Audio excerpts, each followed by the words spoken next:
السلام عليكم، يا صباح السعادة على كل اخواتي اللي بيشوفوني. النهاردة بقى فيديو من فوق السطوح كده، فقلت ابدأ اليوم معاكم على الخضار الجميل ده.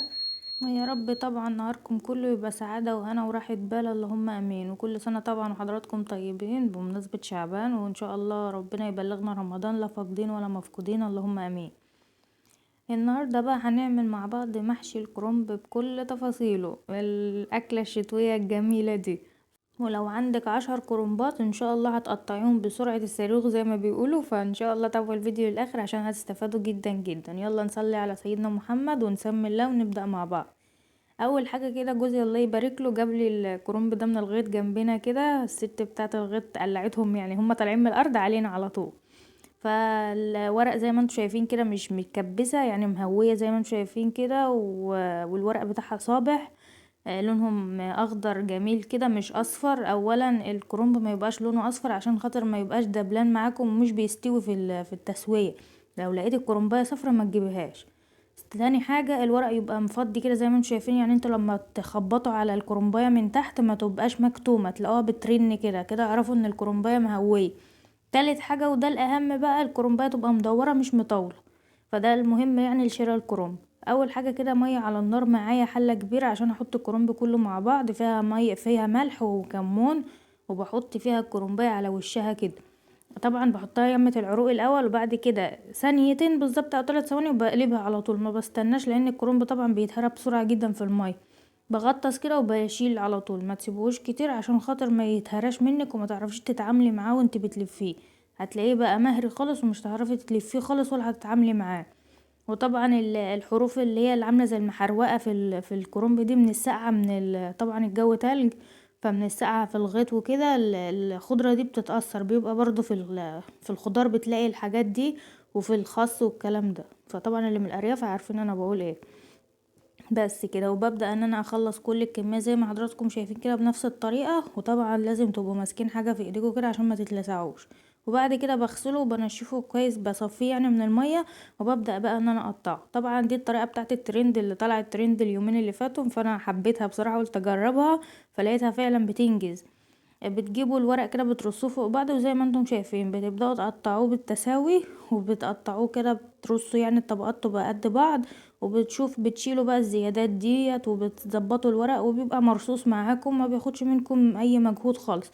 وممكن تفرزوه بالطريقه دي، هتخلصوا الكميه كلها وهترصوه في اطباق فل او اكياس عادي وتحطوه في الفريزر بقى.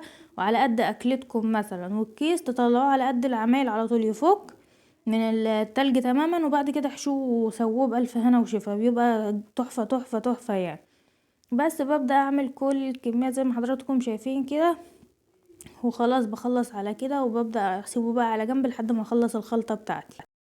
حلة على النار بقى، ببدأ احط زيت كده زي ما انتم شايفين. اهم حاجة الزيت يبقى كتير، اقل من السمنة كمان، عشان الزيت هو اللي بيدي اللمعة الجميلة للكروم. وببدأ عندي بصلتين كبار خالص او 3 بصلات مفرومين صغير جدا، وممكن تفرموهم بالكبة بس ما تنعمهمش قوي عشان ما ينزلوش المية اللي فيهم. وببدأ انزل على الزيت والسمنة بتاعتي لغاية ما ياخدوا اللون الجميل ده. وببدأ ان انا يعني ما بياخدوش لون غامق، خليه اصفر فاتح او اصفر غامق سنة مش فارقة. وبنزل عليهم بقرن فلفل حراق، ده اختياري، ممكن تخليه فلفل اخضر عادي براحتي. وبعد كده تقلبتين يعني، وبنزل عليهم بالصلصة طبعا اللي احنا عملناها مع بعض دي، وبنزل عليهم بنص كده دورق من عصير الطماطم. طبعا لو عايزين تستكفوا بالصلصة بس عادي، بس انا طالما الصلصة ما بقتش فريش ودخلت الفريزر بحب اضيف معاها طماطم فريش كمان. لو الصلصة لسه معمولة عملتها معاكم اول ما عملت الصلصة، عملت بقى خلطة المحشي عادي. وفي اخر مرحلة بقى بعد ما الصلصة بتاعتي اتسبكت، ببدأ اضيف البهارات عشان الريحة تفضل فيها.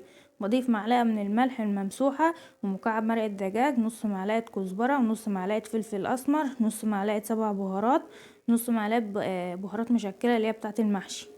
وبس كده بتبقى جاهزة معايا، بطفي عليها بقى وبشيلها من على النار. عندي هنا بقى الرز مغسول ومتصفي كويس جدا. انا عامله طبعا كميه عشان خاطر الثلاث كرنبات اللي معايا، انتوا لو عايزين تقللوا براحتكم. بضيف عندي ديت 6 أو 7 فصوص من الثوم مفرومين، بضيف عليهم الرز. وببدأ ان انا اضيف الصلصه كده على الرز. وطبعا الصلصه كانت دافيه يعني سنه، مش كانت سخنه قوي، عشان كده ضفت الخضار. انا عامه ما بضيفش الخضار قبل الصلصه ما تبرد، لان لو الصلصة سخنة الخضار بيبقى لونه مش اخضر، بيغمق كده وما بيبقاش ليه ريحة خالص. ببدأ ان انا اقلب طبعا الخلطة بتاعتي كده زي ما انتم شايفين اللون بتاعها جميل. طبعا الورق معايا متقطع زي ما انتم شايفين كده على بعض ومرصوص، يعني الطريقة دي جميلة اوي، جربوها ان شاء الله هتعجبكم. عندي هنا بقى بمسك الورقة كده وفي نص الورقة بضيف عندي حبة رز صغيرين مش كتير، حتى لو طلع منه رز ما بيبقاش كتير قوي زي ما تكوني مكبساه رز. طبعا الكيس بتاعي مزهقني فانا ما بحبش يعني احشي بالاكياس اصلا، انا بحشي بايدي عادي، بس انا عشان التصوير بس. بضيف عندي حبة رز كده في النص وبسيب الحروف فاضية، وببدأ ان انا الف كده زي ما انتم شايفين، ما بضغطش قوي عشان خاطر الورق ما يطلعش مكتوم معايا، والرزاية تطلع مفرفرة كده من الرز وما تبقاش مكتومة جوه الرز، جوه الصباع قصدي. بس كده ببدأ اضيف يعني اضيفهم في الحلة كده. وعندي طبعا العروق والبواقي اللي انا شلتها من الكرنب قطعتها وحطيت عليهم رشة ملح ورشة فلفل اسمر وخليتها في القعر كده، احسن من الورقة اللي هي الكبيرة اللي بتتحط في القعر دي، انا مبحبش احط ورق. برص عكس عكاس كده، ما تخليش السطور، خليها عكس بعض عشان لما تيجي تسويها المية تدخل تحت او الشوربة اللي انت بتسقي بيها الحلة، وما يبقى المية توصل للقعر ما يغليش من حتة وحتة لا. بجيب بقى عندي معلقة من السمنة البلدي بحطها متوزعة على الوش كده، وبحط مكعب مرقة دجاج كده. انا بحب مرقة الدجاج تدخل في كل حاجة، مش عارفة ليه ومش عارفة هو هل ده غلط ولا صح، بس انا بحبها طعمها في الاكل يعني. وبضيف عندي بقى الشوربة ما توصلش لاخر السطر اللي فوق، يعني انا بضيف الشوربة والسطر اللي فوق باين زي ما انتوا شايفين كده.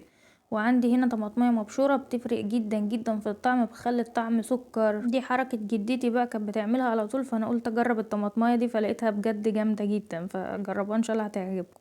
التسوية بقى بحط الحلة كده على نار متوسطة مش عالية، عشان لو حطيتي على نار عالية الجناب هتغلي والنص لا. فالتركايه اللي انت يعني تتبعيها في تسويه المحشي، تخلي النار متوسطه في الاول لغايه ما الحله كلها تغلي، وبعد كده اول ما تغلي دقيقه بالظبط او دقيقتين وطي خالص شمعه وخليه يستوي براحته خالص، هتلاقي الورق طالع بزبده معاكي ومهري. فدي التسويه المظبوطه جدا، لان انا بعد بص عناء سنين عشان اظبط تسويه المحشي ده، غلبت بصراحه. كنت اعمل المحشي لحد اخر حاجه خالص واجي عند التسويه اكره اسويه اللي زيي يمشي على اللي انا بقوله ده، وان شاء الله هيظبط معاكم جدا.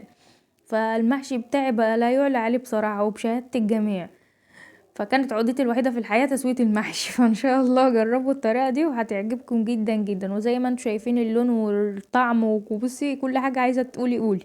والورق دايب دوبان كده، يعني زبده زي ما انتم شايفين كده، عماله اقطع لكم الورق تحفه والله، المعلقه نازله فيه بصي زي سكينه في الحلاوه زي ما بيقول، وبيلمع وشكله تحفه ومفيهوش غلطه بجد والله. جربوا الطريقه دي وان شاء الله هتظبط معاكم. وطريقه التسويه دي مظبوطه 1000000%، انكم ما تعلوش النار قوي على الحله، لان تعليه النار في الاول دي بتخلي الحله طبعا الجناب بيبقى واصلها الحراره اسرع فبتغلي بسرعه عن الوسط.